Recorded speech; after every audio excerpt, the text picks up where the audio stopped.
Naib Chancellor Universiti Malaysia Kelantan Profesor Insinyur Teknologis Dr. Arham Abdullah menzahirkan penghargaan dan terima kasih kepada Presiden Princess Naradiwas Universiti Thailand Asisten Profesor Dr. Pricha Salame di atas penghormatan bagi menghadiri Majlis Convocation Princess of Naradiwas University PNU Naratiwat Thailand.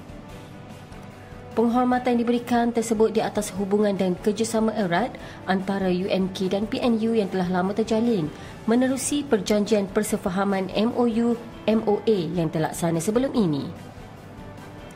Kedua-dua institusi pernah bekerjasama menerusi jaringan strategik dalam bidang akademik, penyelidikan dan pembangunan modal insan di rantau Asia Tenggara. Zikrulaikha Alia binti Abdul Rahim atau mesra dengan nama Alia 20 masih lagi tidak menyangka bahawa beliau kini sudah bergelar mahasiswa di Universiti Malaysia Kelantan. Zikrulaikha Alia pada awalnya terpaksa menolak tawaran melanjutkan pengajian di UMK kerana faktor kekangan kewangan. UMK melalui bahagian kebajikan dan tata tertib pelajar BKTP Pejabat Hak Ehwal Pelajar dan Alumni menyediakan pelbagai bentuk bantuan kewangan termasuk bantuan awal yuran pengajian untuk semester pertama, bantuan komputer riba, sumbangan kit makanan dan lain-lain bantuan melalui program Cakna UMK. Anak sulung daripada 4 orang adik-beradik, Nur Zulaiha Azlan, terhutang budi dan berterima kasih kepada Kementerian Pendidikan Tinggi KPT melalui Yayasan Perkasa Siswa YPS serta Universiti Malaysia Kelantan kerana telah memberi peluang kepadanya untuk menyambung pelajaran di universiti. UMK melalui bahagian kebajikan dan tata tertib pelajar, Pejabat Hak Ehwal Pelajar dan Alumni telah berkunjung ke kediaman Nur Zulaiha di Kampung Dusun Durian Berkelam, Bacok yang mengambil masa perjalanan sekitar 20 minit sahaja dari UMK Bacok.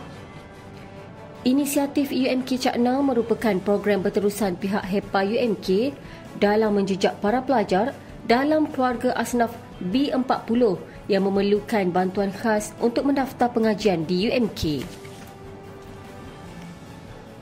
Pasukan Petang Universiti Malaysia Kelantan UMK memenangi pingat emas buat kontijen pada Karnival Sukan Masum 2025 yang berlangsung di Universiti Malaysia Terengganu UMT dan Universiti Sultan Zainal Abidin UNIZA.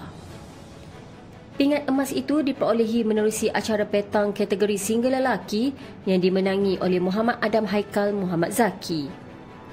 Skuad petang mempamerkan saingan sengit pada perlawanan terakhir kategori individu lelaki sebelum UMK menewaskan pasukan Universiti Malaysia Sabah UMS 13-11 di gelanggang petang UNIZA di Kuala Terengganu.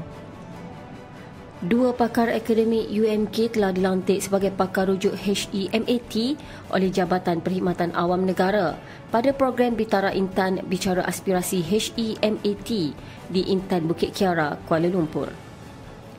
Pelantikan ini telah disampaikan oleh Ketua Pengarah Perkhidmatan Awam Tan Sri Wan Ahmad Dahlan kepada Pengarah Institut Penyelidikan dan Pengurusan Kemiskinan Inspek Profesor Dr. Wan Ahmad Amizal bin Wan Ismail dan Fellow Bersekutu Inspek Profesor Madya Dr. Darwina Bahsimpong.